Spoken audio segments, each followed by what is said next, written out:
Primera llamada. Primera llamada.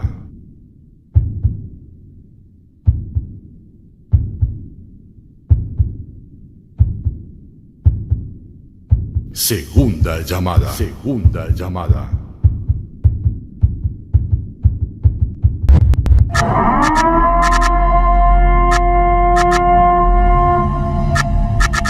Tercera llamada. Tercera llamada.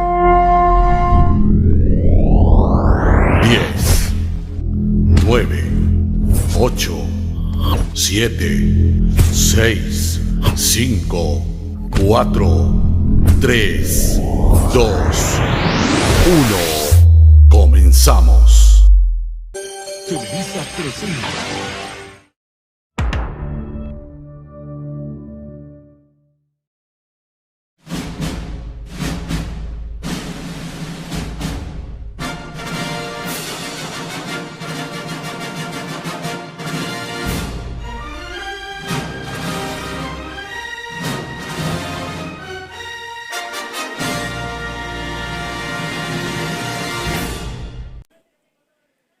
Buenos días, bienvenidos al programa. Hoy venimos a presentar el tema de la argumentación jurídica. En este caso vamos a tener unos especialistas y colegas en el tema. Vamos a empezar con nuestro primer punto, que es la descomposición de los argumentos a cargo de Howard Mendes.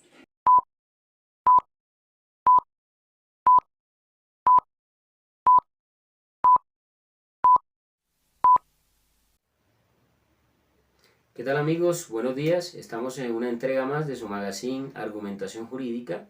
Uno de nuestros temas a tratar en el día de hoy es la descomposición de argumentos.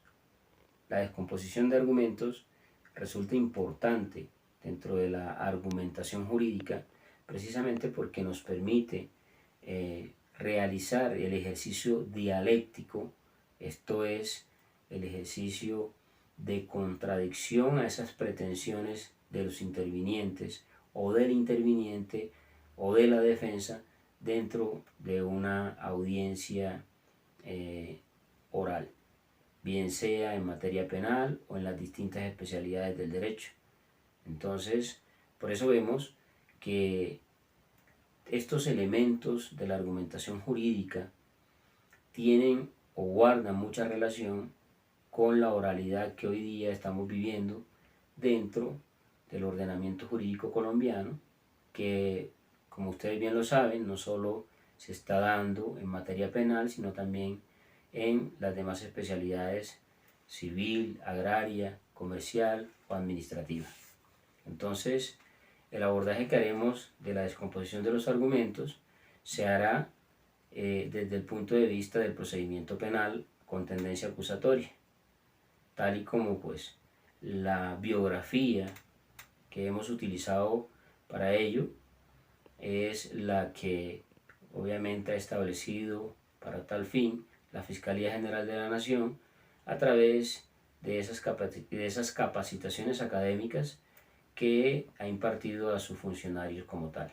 Entonces, dentro de esas cartillas académicas y reglas establecidas para la descomposición de argumentos, vamos a encontrar primeramente que el fiscal debe determinar el objeto central de la audiencia.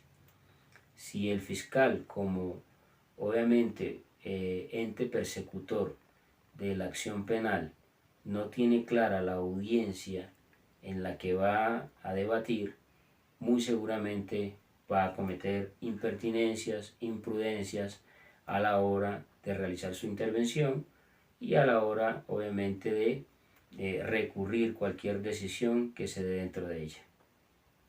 En segunda medida tenemos que el fiscal debe establecer cuáles son los problemas jurídicos frente a los cuales la contraparte propone una tesis contraria a la suya.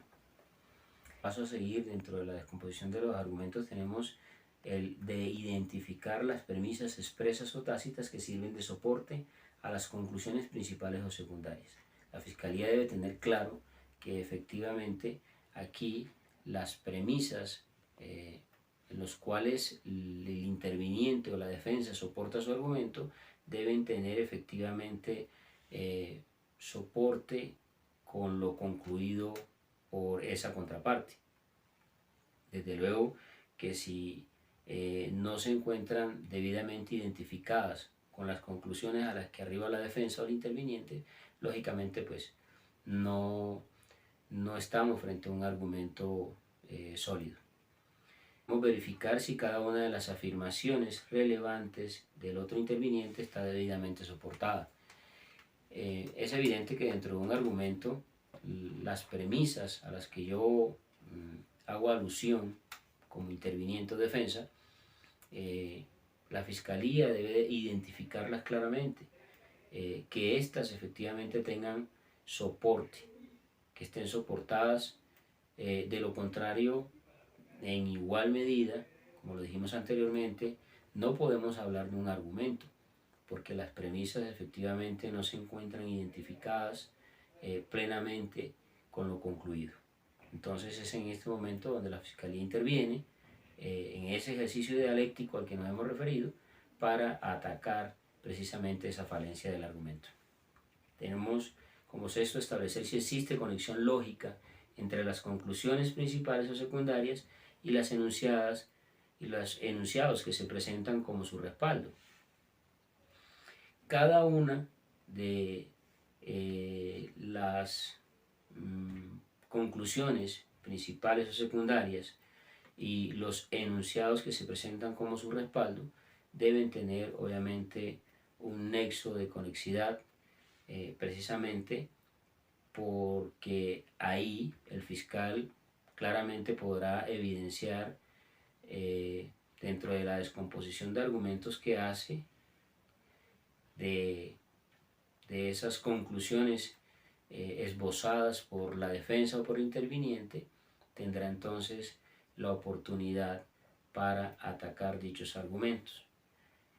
Se debe ubicar los puntos débiles de la argumentación presentada por el otro interviniente. Nada más claro.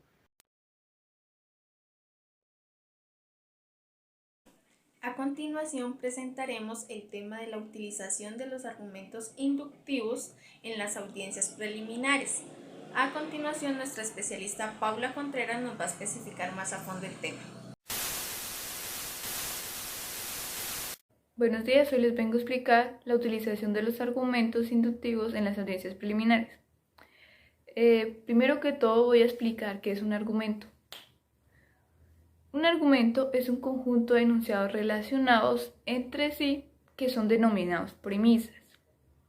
Sirven de fundamento a otros llamados conclusiones. Una premisa es la proposición a favor por la cual da razones de apoyo a la conclusión, y las premisas deben estar debidamente fundamentadas. Un argumento inductivo es un modo de razonamiento que parte del estudio de casos particulares para alcanzar conclusiones posibles. Digamos que los argumentos inductivos siempre son probables, pero nunca son ni verdaderos ni universales. La audiencia oral se caracteriza por el ejercicio dialéctico de quienes intervienen. La dialéctica es la materialización de la construcción de enunciados lingüísticos expresados por los actores. Los actores pueden ser la fiscalía o la defensa. Digamos que al no tener en cuenta una estructura lógica del enunciado o un soporte legal, fáctico o probatorio, se corre el riesgo de que sus planteamientos sean incompletos, falaces y que conduzcan a una conclusión alejada del interés, y que inciden desfavorablemente en la presentación de una tesis ante el juez. Un ejemplo de una audiencia oral podría ser esta. Vamos a leer el caso. Pedro iba conduciendo su vehículo y chocó contra el carro de Luis. Ambos entran en una discusión. Pedro sacó un puñal y le causó 3 heridas en el cuello, tórax y en el abdomen. Los familiares que acompañaban a Luis llaman a la policía y dieron captura a Pedro. Pedro amenazó de muerte a los familiares del occiso y a los agentes que realizaron el procedimiento. Raúl, un familiar de Pedro, amenazó de muerte a los parientes de Luis para que no declararan en su contra. Los investigadores hallaron que Pedro tiene antecedentes por homicidio. Entonces, el argumento del fiscal es el siguiente. Señor juez, existen elementos materiales probatorios y evidencias físicas que permiten concluir que Pedro le causó la muerte a Luis. Además de la información legalmente obtenida, puede inferirse que Pedro obstruirá la administración de justicia y pondrá en peligro a la comunidad. Señoría, por lo tanto, debe preferirse medida de aseguramiento contra Pedro. Entonces vamos a descomponer el argumento del fiscal en 3 premisas. Premisa 1. Existen motivos fundados para concluir que Pedro es probablemente el autor de la conducta punible de homicidio. En la premisa 2 se dice que Pedro obstruirá la administración de justicia. Y en la premisa 3 se dice que Pedro pondrá en peligro a la comunidad. Se puede llegar a la conclusión de que debe proferirse medida de aseguramiento en contra de Pedro. También surge otro concepto que es el subargumento, y es un conjunto de enunciados con premisas y conclusiones conectados lógicamente entre sí para que sirvan de fundamento a las premisas. La conclusión de los subargumentos sirven de premisa al argumento central u otro argumento. Quiere decir que estos subargumentos son de apoyo, son como una razón más justificable, son a profundidad porque debe decirse de que en este caso Pedro debe tener una medida de aseguramiento. Vamos a realizar un ejemplo de esto. Teniendo en cuenta de la premisa central, que es que debe proferirse una medida de aseguramiento en contra de Pedro, existen motivos fundados para concluir que Pedro es autor de la conducta de homicidio punible. Pedro obstruirá la administración de justicia y Pedro pondrá en peligro a la comunidad. Son, digamos, los argumentos principales. Ahora vamos a ver los subargumentos. Pedro amenazó de muerte a los agentes de policía que lo capturaron. Pedro llamó a los familiares de los hizo y los amenazó para que no declararan, y es necesario que los agentes de policía y los familiares de Luis declaren en el juicio. Los elementos que se tienen que tener en cuenta para la utilización de los argumentos es que tiene que existir una conexión lógica en las audiencias preliminares. Quiere decir que, digamos, el fiscal sustenta de que, señor juez, el asesinato de la menor fue un crimen horrendo. El asesinato es un crimen que merece el mayor reproche, sobre todo cuando una víctima es una niña de 5 años. Como podemos ver, este argumento que dice el fiscal no es muy coherente, porque estamos hablando del asesinato estamos hablando del homicidio de Luis, que es una persona mayor de edad. Si bien es cierto que el homicidio es un caso muy horrible, son crímenes horribles, no tiene nada que ver con una menor de edad, así que este argumento sería demasiado favorable para el fiscal.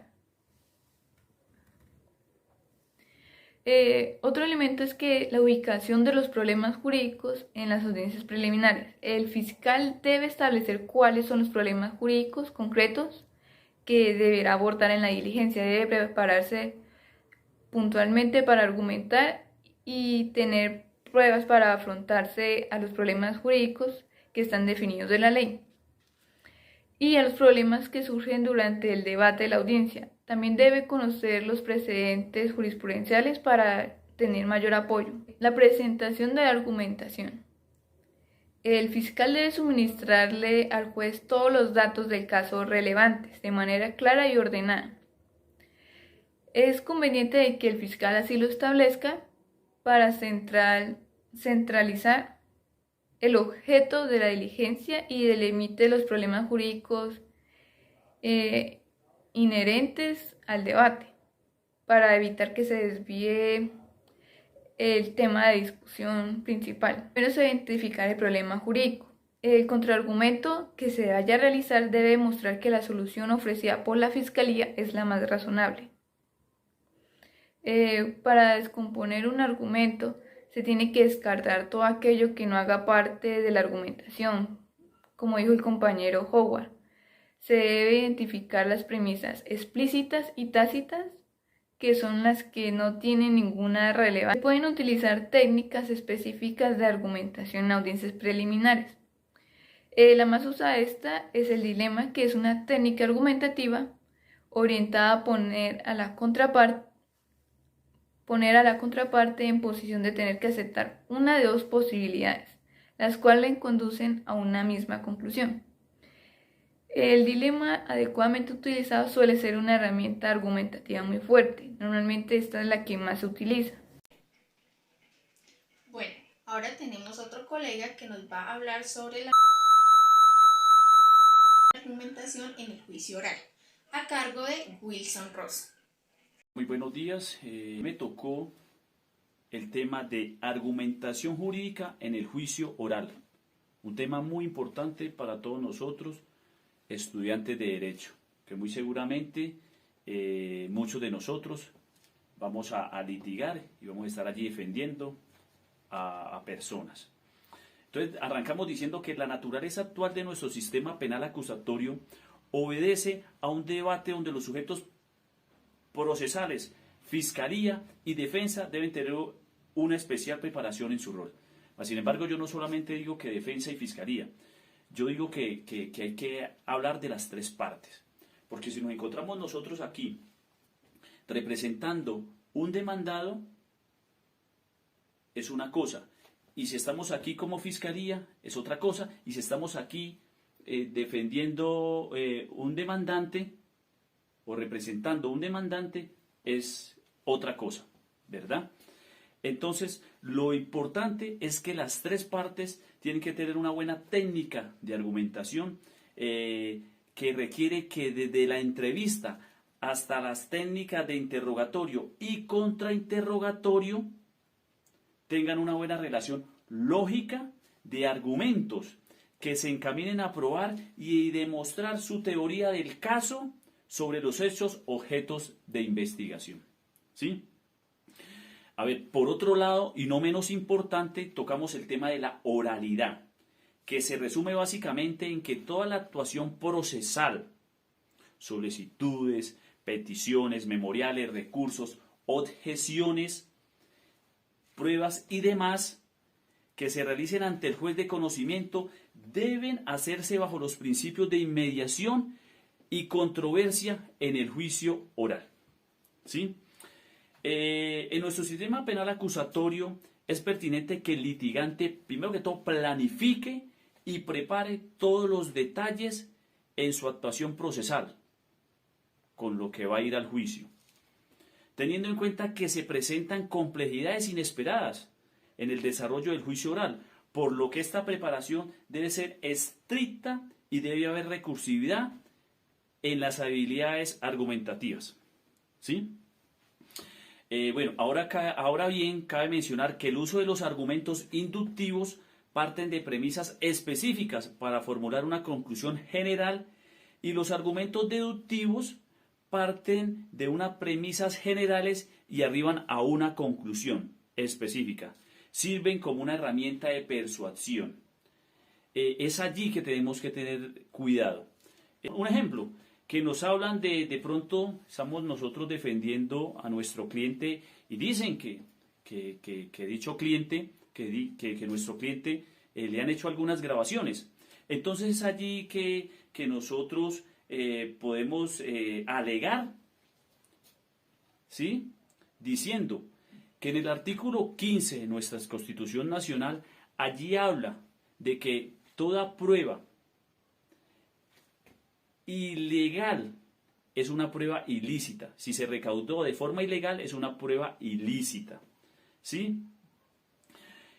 Porque solamente el ente acusador y el ente persecutor de la Fiscalía General de la Nación es el único autorizado para hacernos grabaciones a cualquiera de nosotros.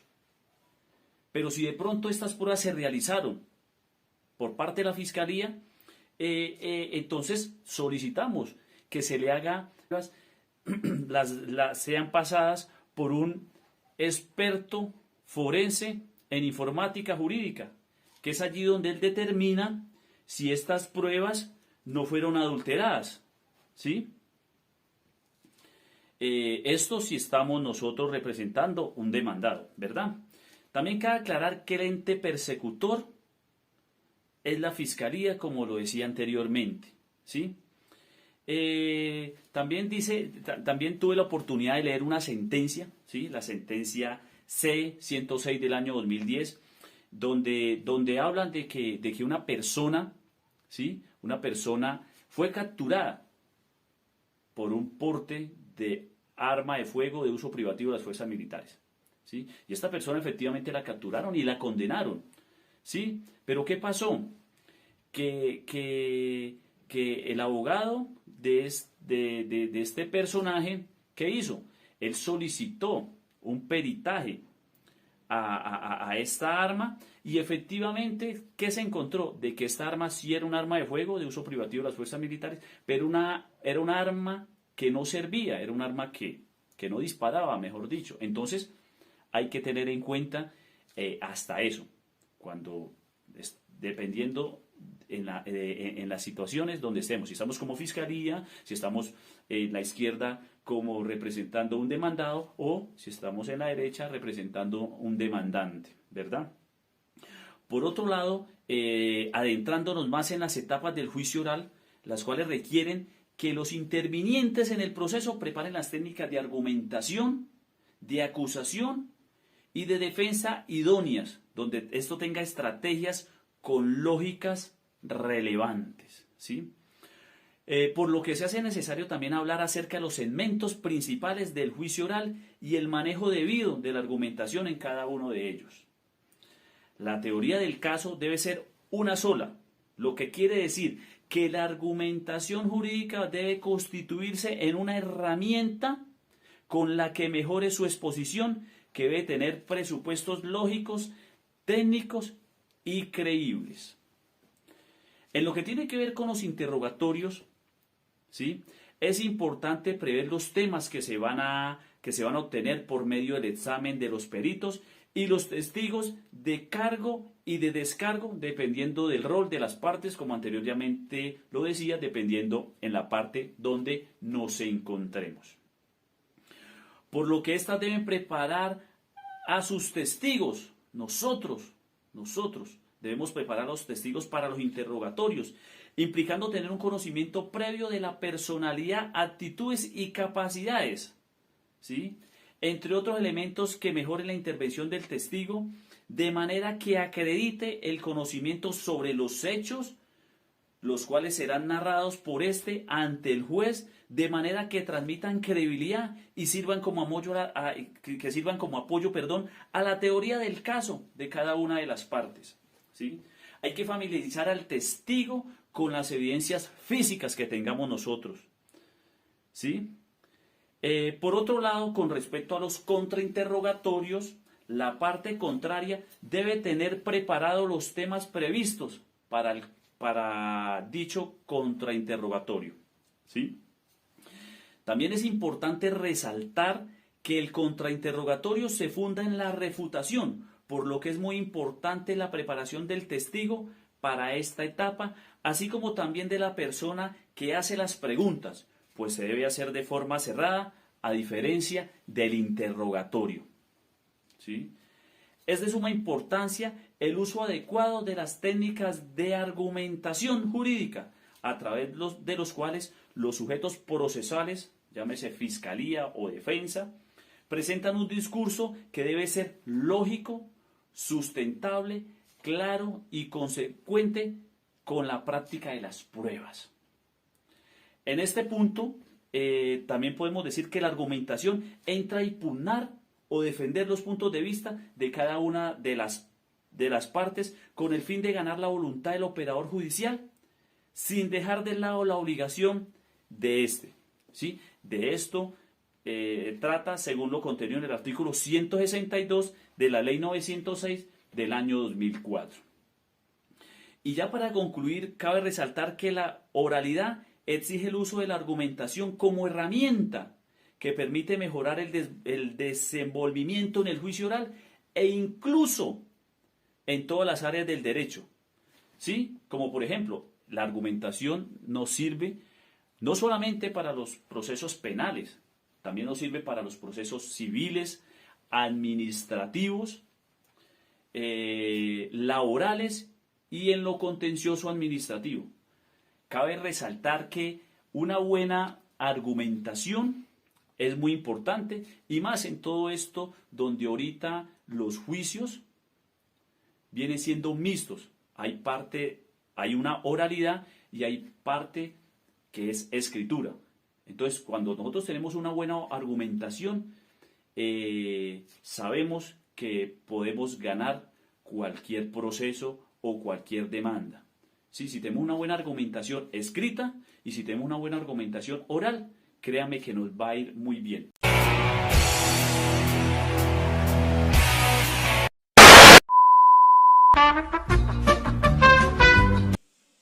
Seguimos con nuestra programación. A continuación, nuestro compañero Eduardo Santamaría nos va a presentar el tema de la argumentación en los memoriales. El día de hoy hablaremos acerca de la argumentación en memoriales. Para iniciar, vamos a realizar una definición etimológica de esta palabra, proveniente del latín memorialis, que significa escrito que se pide en gracia.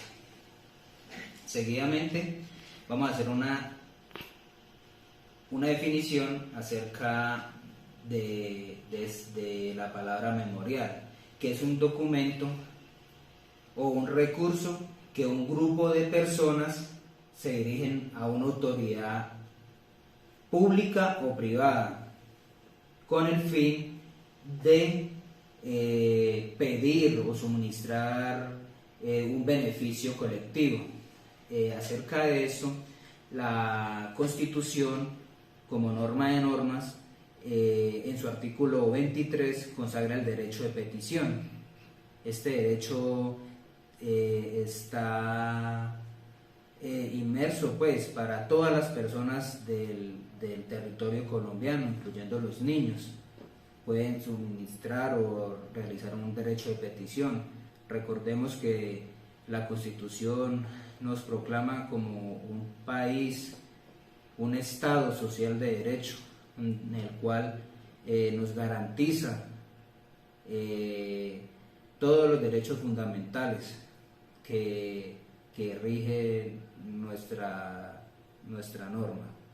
De acuerdo a eso, la finalidad de un memorial es solicitar el beneficio o uso colectivo de las personas. En este caso podemos hablar acerca de un ejemplo, cuando las personas piden internet o energía eléctrica a lugares o zonas del país donde no ha llegado todavía. Recordemos que somos un país desarrollado y que en algunas regiones no tenemos los servicios esenciales para que una persona pueda sobrevivir. Entonces, en ese sentido, el memorial asiste pues y garantiza a las personas que acuden a este mecanismo para solicitar ante una entidad pública o privada de estas solicitudes.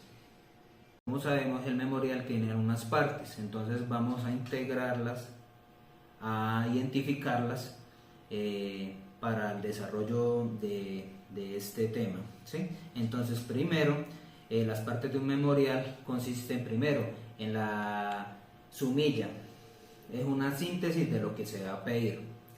También el destinatario, o sea, el cargo administrativo, a quién va dirigido esta solicitud, ya puede ser a una entidad pública del Estado, a una entidad privada,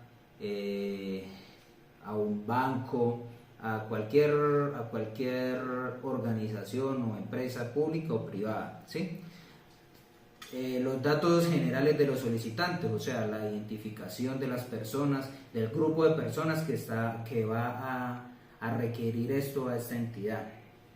Bueno, en lo que nos interesa, el cuerpo o contenido de la solicitud, ¿sí? Es la exposición de los motivos, exponiendo las necesidades, exponiendo las razones de hecho fundamentadas a través de la ley, conforme a derecho, ¿sí?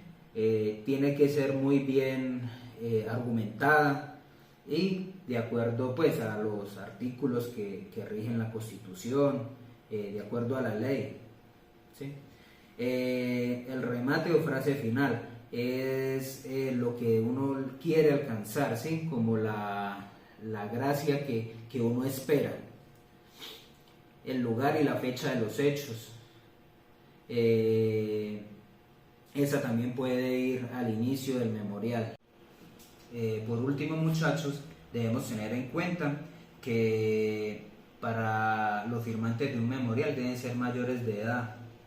Y este memorial es un documento cuya extensión depende de los asuntos, de la argumentación. Ya sabemos que la argumentación es una práctica discursiva en donde vamos a defender una opinión, entonces tenemos que defender los intereses que necesitamos, los intereses que las personas necesitan, ¿sí? Para ello, para la argumentación de este memorial, se deben utilizar argumentos lógicos, conscientes, demostrables, que podamos persuadir a esa persona para que realmente tengamos el beneficio adquirido, lo que queramos realmente. Y como lo he dicho anteriormente, siempre demostrando, defendiendo la postura, defendiendo nuestros intereses y haciendo valer nuestros derechos como personas en el país.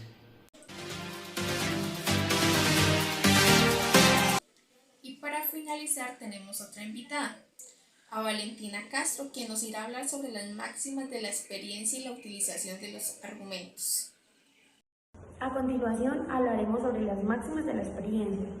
Estos son conocimientos que se adquieren con la práctica común, con el día a día, y que por costumbre los tribunales respetan en la valoración del acervo probatorio, o sea, es decir, en todo lo que tiene que ver con la prueba. En otra definición, es una conclusión empírica que se funda basado en la observación de la experiencia. Y esto no solo se usa en el ámbito jurídico, sino en todas las ramas de la ciencia. En la argumentación jurídica, más específicamente, vemos una influencia directa en la hora de la toma de la decisión del juez, ya que basándonos en el sistema de la libre apreciación de la prueba, esta figura del juez no obedece criterios específicos u obligatorios de la ley, sino que dicta su propia estimación en cuanto a lo que él puede percibir sobre las pruebas presentadas. Es decir, no es la ley quien dicta el valor sobre la prueba, sino el juzgador. Bueno, espero que les haya gustado el tema, les haya gustado nuestro video. Quien los acompañó, María Caballero. Buen día.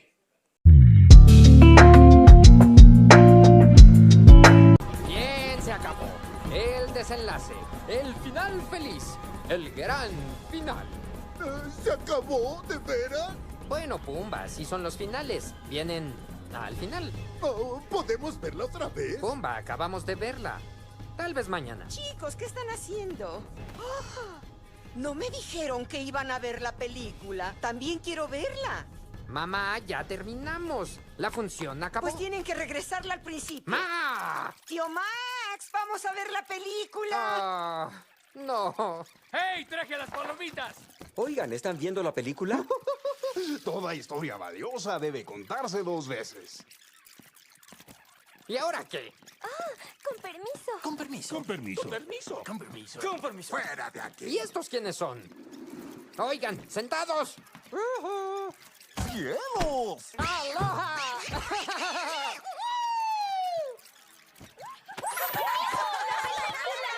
¡Cuidado! ¡Ay! ¡Au! Está bien, compadre. Tú ganas. ¿No te importa? Hakuna Matata. Timón, siguen sin Seguimos gustarme con los nuestra lugares programación. A concurridos. continuación